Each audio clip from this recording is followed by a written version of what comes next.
Hello, welcome back to my channel. I'm Julianne and this is my project to read every single book that I own in hard copy. All of my physical books, every single one. Okay, there are a few exceptions, like not books I consider like reference books, but otherwise every fiction or non-fiction book that you would normally like read all the way through. So there we go. If you're new here, I recommend you check out a few of my past videos, in particular my most recent rule change video, which explains where I am at in the project.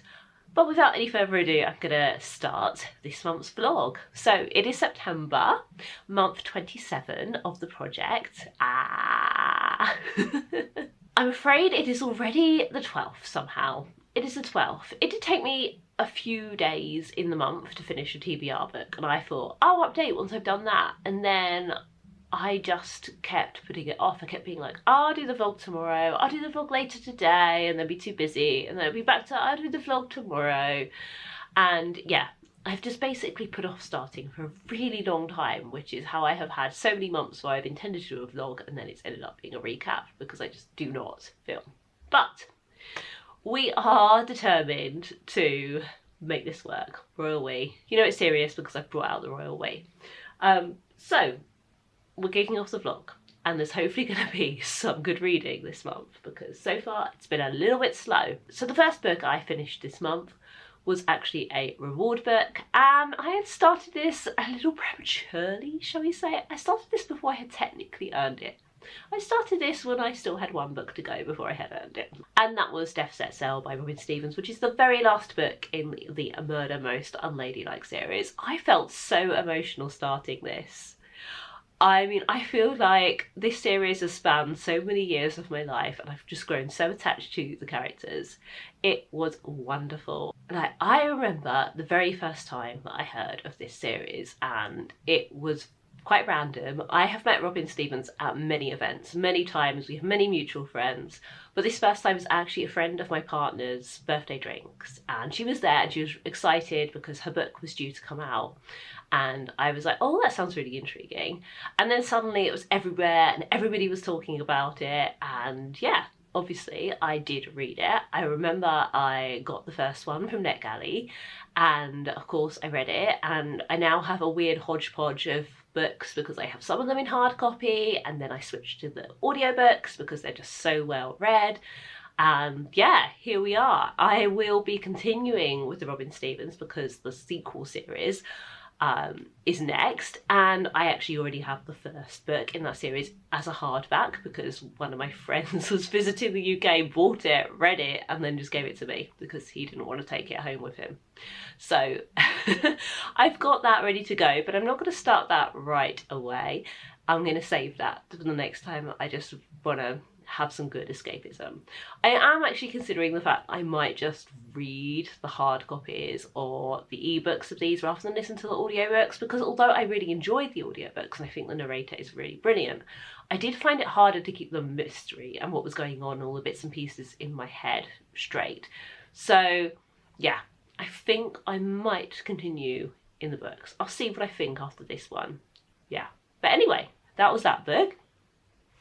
And then I earned it afterwards by reading this proof copy of The Last Days of Summer by Sarra.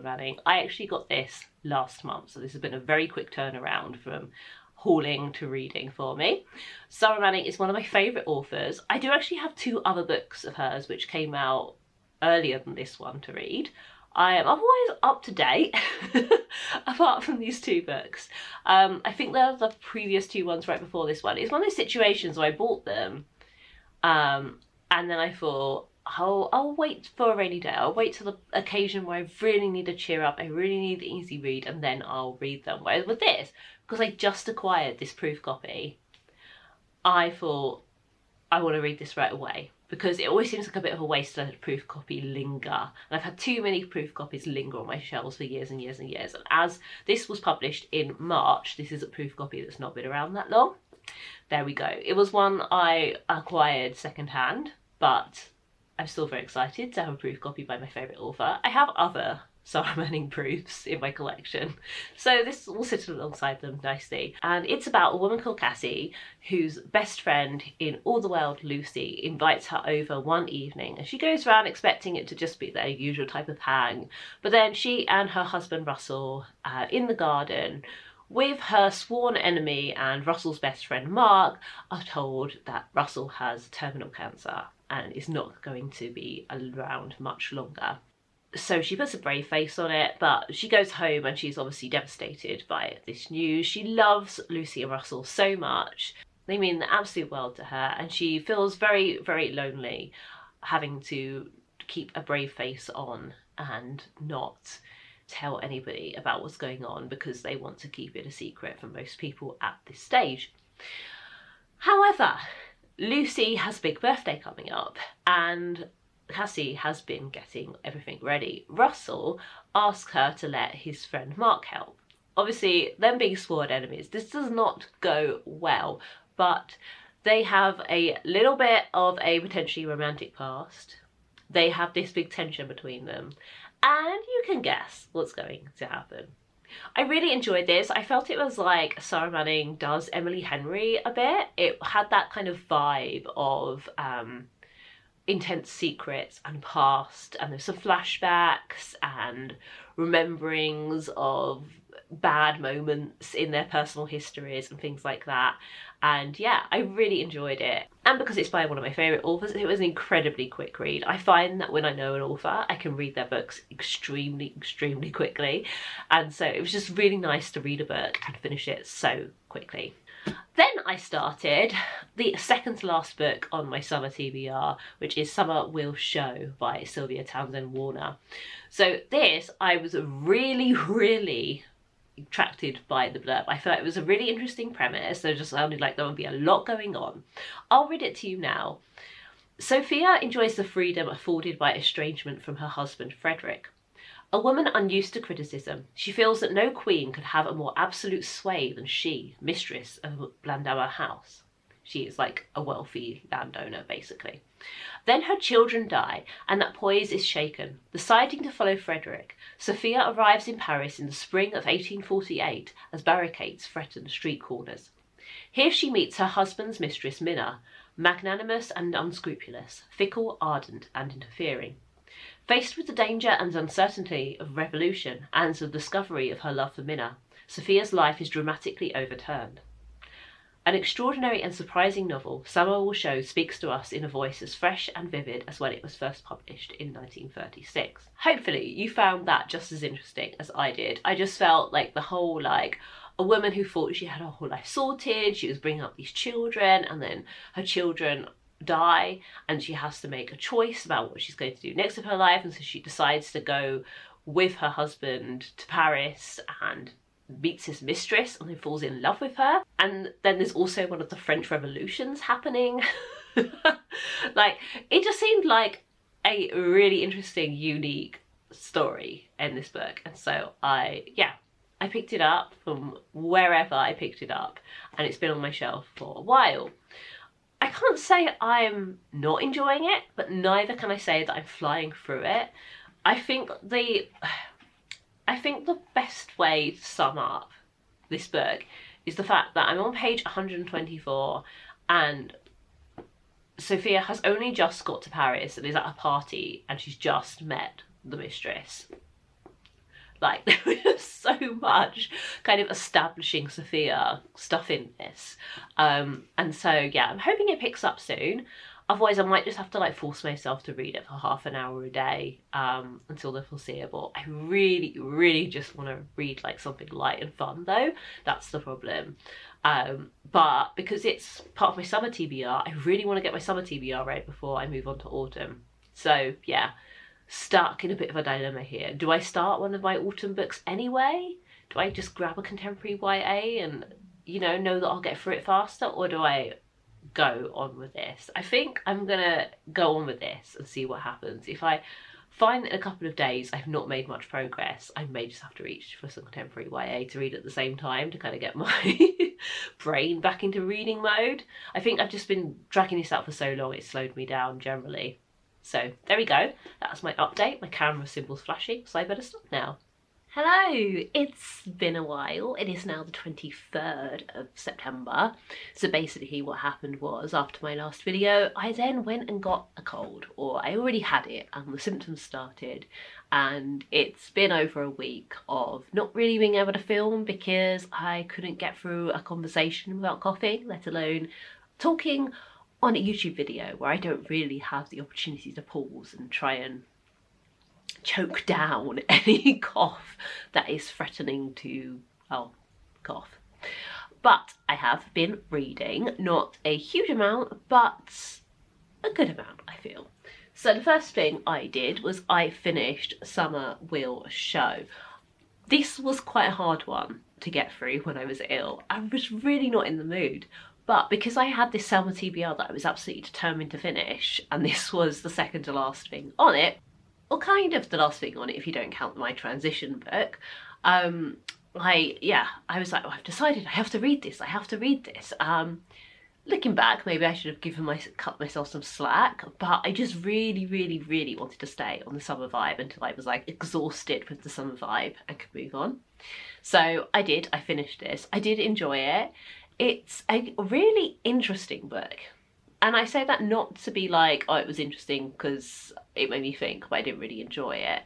I thought, okay, this is a story about a woman who falls in love with her husband's mistress, right? This is going to be really like fun and kind of a big awakening for the character, but actually she's kind of like matter of fact about the whole thing.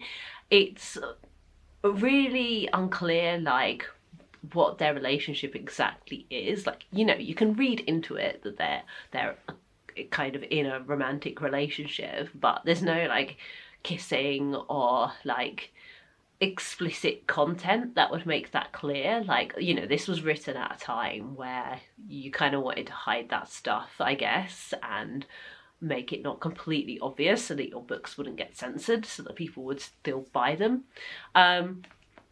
So yeah, you know, it's written in such a way that someone who is inclined to think it's just gals being pals could think it's just gals being pals. It wasn't perhaps as like fun and joyful as I would think like someone might write about that scenario, like the style. I think the author is very into the politics of the story and about the kind of main character's journey from being a upper class landowner to becoming a revolutionary, and maybe that detracts a bit from the fun, but it was still, as I say, a super interesting book to read, and I'm glad I read it, and I will try and pass it on to somebody else who is also interested in the subject matter. Then, freed from the shackles of summer TBR, I started the book I had picked out as my transition book, because on the blurb it begins, in a dusty post-war summer. So I was like, okay, this is a summer book, but it's also a ghost story. So I thought perfect transition between summer vibes to spooky, Halloweeny vibes. And this just doesn't disappoint. Actually, there is seasonal transition in this. It does go from summer to winter, so it did work out perfectly in that way. So I'm a bit of a weird Sarra Waters reader in that I have read this and The Night Watch, and I have not read Fingersmith or Tipping the Velvet. I know, it doesn't make any sense, but this is just how I've happened upon the books. I picked this up at some point from some sort of book swap and decided to read it and have not come across the others, so therefore they didn't make it onto my TBR. You know, like, I want to read them someday, but I'm gonna have to borrow them from the library because they're not appearing in boxes, you know. But I have to say that although I found this really easy to read, I did not find it like compulsive and like fun in the same way that I found The Night Watch. Like, I remember really enjoying The Night Watch. I turned it into like a daily ritual where I'd sit down with my bowl of soup for lunch and I'd read The Night Watch, and yeah, it was a long time ago, like over 10 years when I was still living with my parents when I read that.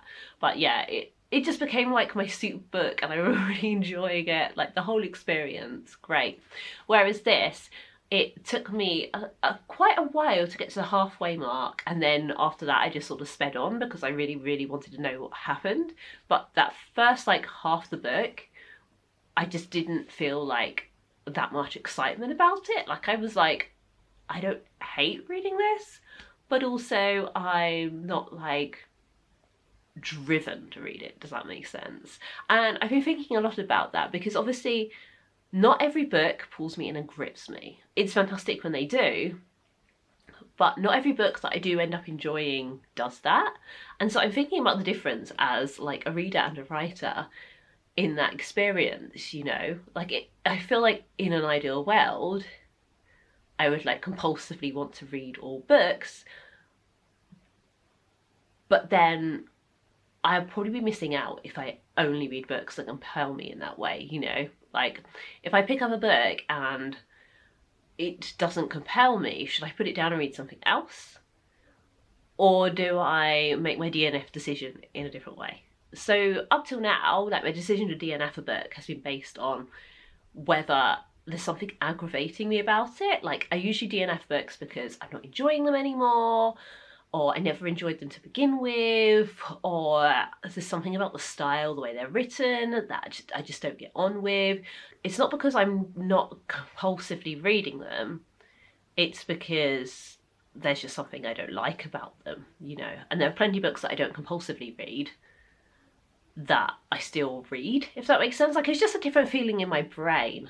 I don't know if I'm explaining this very well, but let me know if you relate. Sometimes I'll be reading a book and all I can think about is the book. Like I want to read it desperately.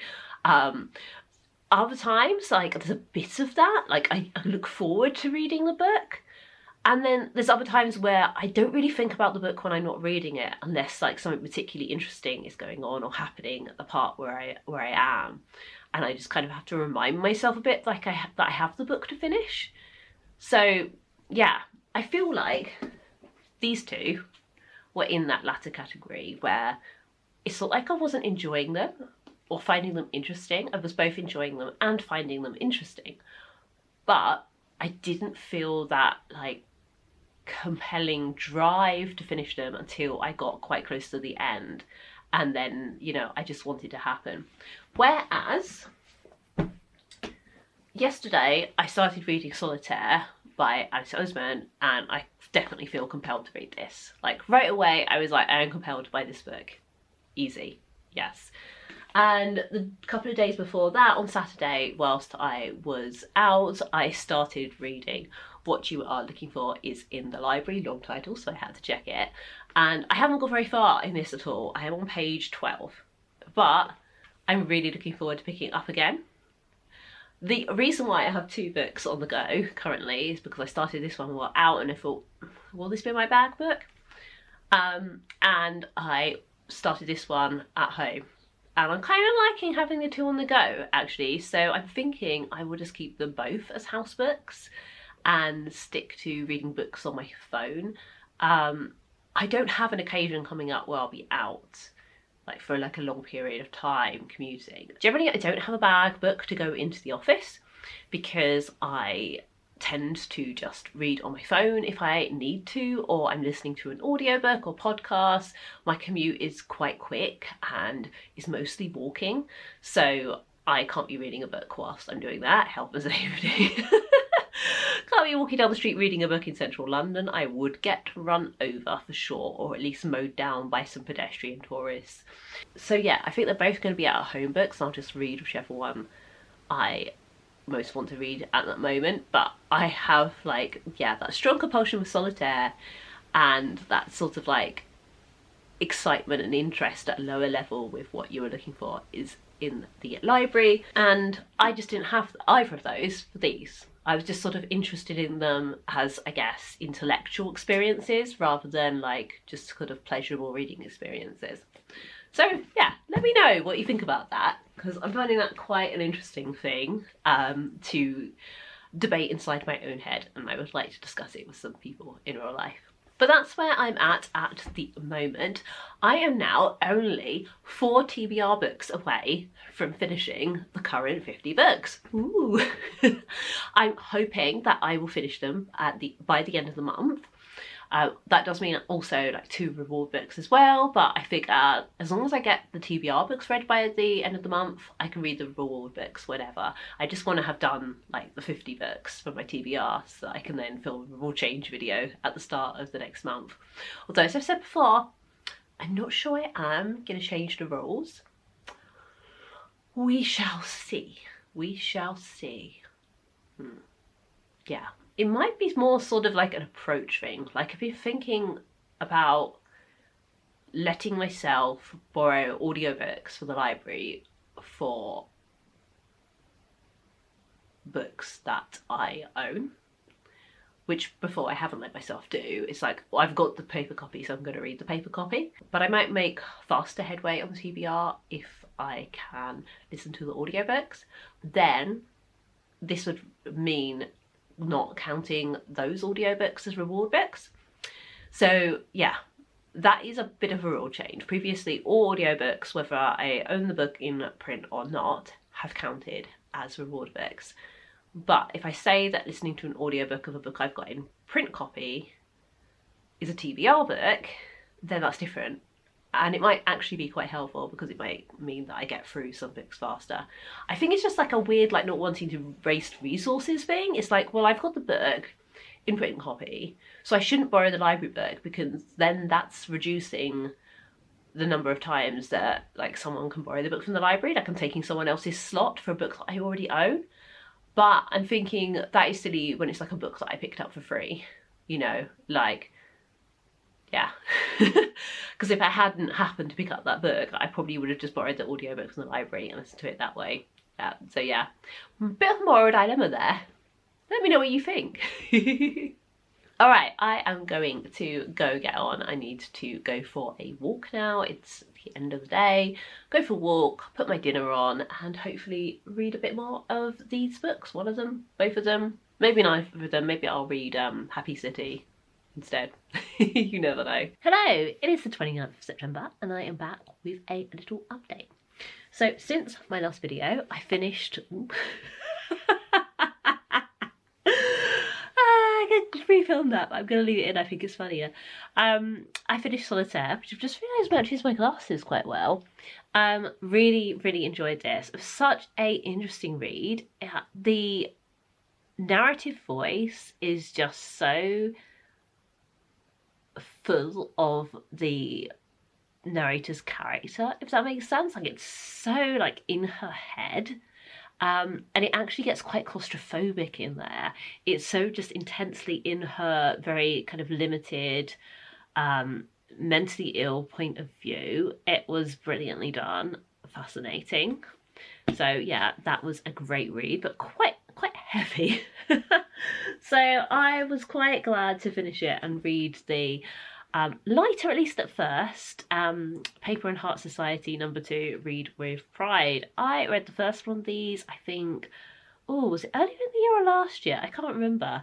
And loved it. So I was really excited to finally get around to this, which I had borrowed from the library some time ago and not got around to picking up. The reason why I had to pick this up in Server TBR book was because I suddenly got notification that my next renewal wasn't going to go through.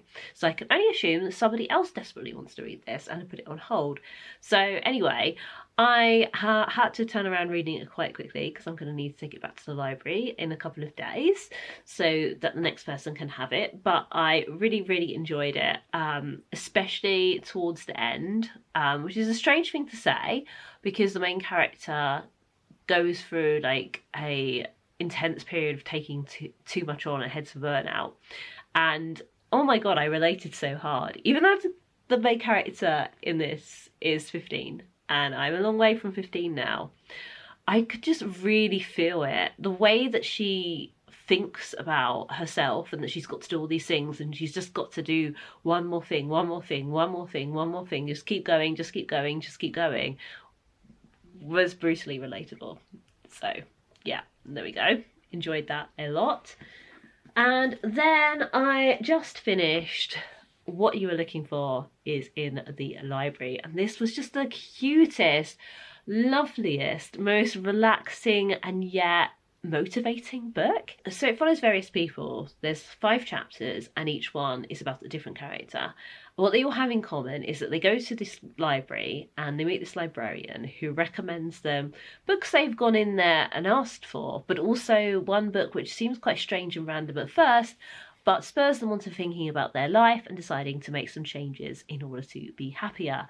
And it's just so cute and lovely. I enjoyed it so much. I'm now like, I want to read everything that the writer's ever written, everything the translator's ever translated. You know, I just, it was such a great day today weather-wise, and not the kind of day that puts you in a good mood, but this was the perfect read for it. It just made me feel warm inside. And in case you're wondering, there are cats in this book. They don't play a major role, but they are there. So the cat on the cover is not a lie. So I now have to read 2 more TBR books in order to finish the month with having finished my current 50 books. So I've been very strategic and I've picked out 2. So the first one is the smallest book on my autumn TBR, which is The Drowning Place by Charles de Lint. Charles de Lint is a really well-known, established urban fantasy writer. I don't think his books are like as popular as they probably should be these days. Like, I feel like he had a moment in like the 90s, was really big then, and since then has sort of like been overtaken by some of the kind of like newer writers in urban fantasy. But anyway, this is a this is, I think, like a teen book. It's not very long. It's little. It's little. Look at how little it is, and this is not a big book itself. Yeah, I suppose these are a bit bigger, but yeah, little book, and it is only 134 pages long. So I'm like, that will probably be quick. And then I also have these little books. They're not another Pound Project.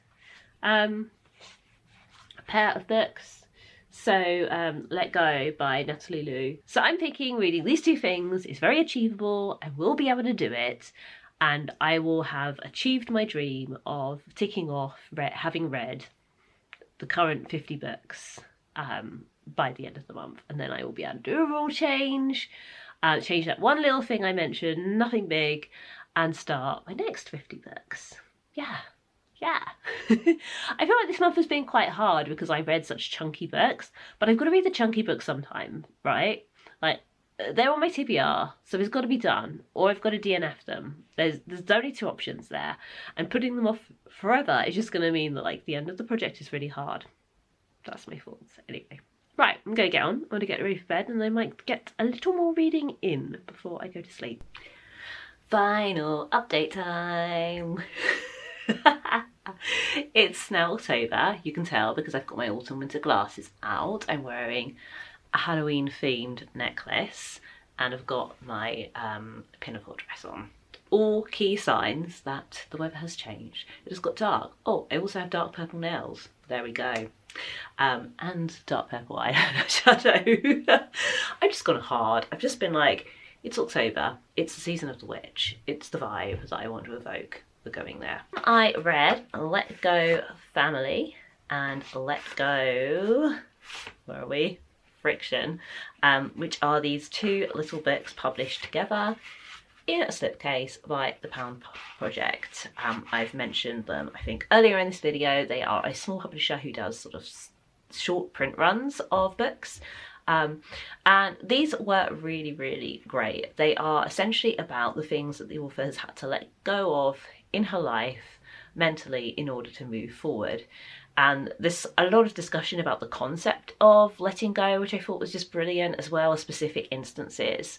It gets quite personal about the author's relationship with some family members, but it was really fantastic to read that and kind of put it all into context after the sort of introduction, talking about the process of letting go more generally.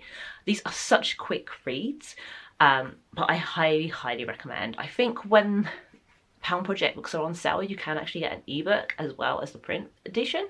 So I would recommend that if you don't want to sort of acquire more things, but you'd like to read these. So far I have really liked every single book that I have got from the Pound Project. I think this is sort of like my 5th or 6th one. I think I have kind of got most of them since I started. I think I've skipped a couple of them because it just didn't seem like entirely my kind of thing. But yeah, this one I had not actually heard about the author before. It was just new when I saw that this book was being published, and I thought the subject matter was really interesting. So yeah, would highly recommend that. And then finally, my last TBR book, The Dreaming Place by Charles de Lint. This is a very, very short young adult book. Despite its shortness and kind of ease of reading, it does deal with some quite like serious topics. It's about 2 girls who are cousins. They really don't like each other. One of them is sort of like alternative and hangs out with a woman who lives on the streets, and like just is kind of miserable because her mother died and her father isn't around. And then her cousin, who she lives with, really is very wary of her and suspects that she's cursing her because she keeps having these dreams where she is like seeing through the eyes of an animal and then gets attacked. And she started blaming her cousin because her cousin's into reading all of these occult books. And then, yeah, some stuff happens, and it turns out that kind of one cousin is the only one who can help the other one. And yeah, it was a fun read. It touches on some Native American mythology, which I don't know very much about. The author is Canadian. I don't think the author is Native American himself. I think he's an immigrant from Europe. So I don't know precisely like what his research process was or anything like this. Like, it's, you know, not a known voices book. That aside, I enjoyed the story. Charles de Lint's kind of magical realism always feels so like grounded in reality, and I think it's particularly appealing to teenagers generally, so it was fun to read a book that was like deliberately written for teenagers. There's even like a bit at the back on the inside of the back cover where the author talks about being nervous writing a book specifically for a teen audience, and realising that the only difference should be that the protagonists are teenagers, and otherwise he could just write like he normally does. And as I say, I think his writing is quite like teen anyway. So there we go. That is all the books I read in month 27 of my TBR project, September 2025. And now it is time for the tally. So I started the month with 790 books left on my TBR. I read 1 library audiobook, that was Death Set Sail, 1 library ebook, that was Exhalation, 1 library print book, that was of course Read with Pride, and 6 books from my TBR. But what about books I acquired? Well, I am pleased to say that I only acquired 1 book this month. One single book. That was this month's Illumicrate book, The Second Death of Locke, which I am very excited to read as usual. Beautiful, beautiful, beautiful edition. So yeah, because I've only acquired 1 and I read 6, that means that I am down to 785 books remaining on my TBR. It is really, really nice to have knocked 5 off, not replace them. There's that evil little voice on my shoulder which says, you could have done better, you could have had 10 off, you should be reading more and more and more and more. But this month I read some chunky books. These books are so big. This book is 406 pages and the font is pretty small, and the same is true of The Little Stranger, which is 501 pages. So yeah, I have to read the big books sometime, right? I often have a tendency to go for the short books, especially at the end of the month. As you saw, I read some really short ones, but I've got to do the big ones at some point. So the fact that I didn't read as many books as I otherwise might have read because I read big books is something I'm fine with. So there we go. Thank you so much for watching. Please give this video a thumbs up if you enjoyed it. Subscribe if you'd like to follow along with me and my TBR Zero journey. And please let me know in the comments if you read any of these books, what you thought of them, if you have any recommendations for me. I shouldn't say that really, should I? 785, 785, but you never know, you might recommend something that's already on my TBR or that I can get from the library at some point when I've earned myself more reward books. If you are doing your own TBR Zero project or some other similar reading challenge, please let me know how you're doing in the comments and if there's some place that I can follow your adventure. Thank you again, you'll see me soon. Bye!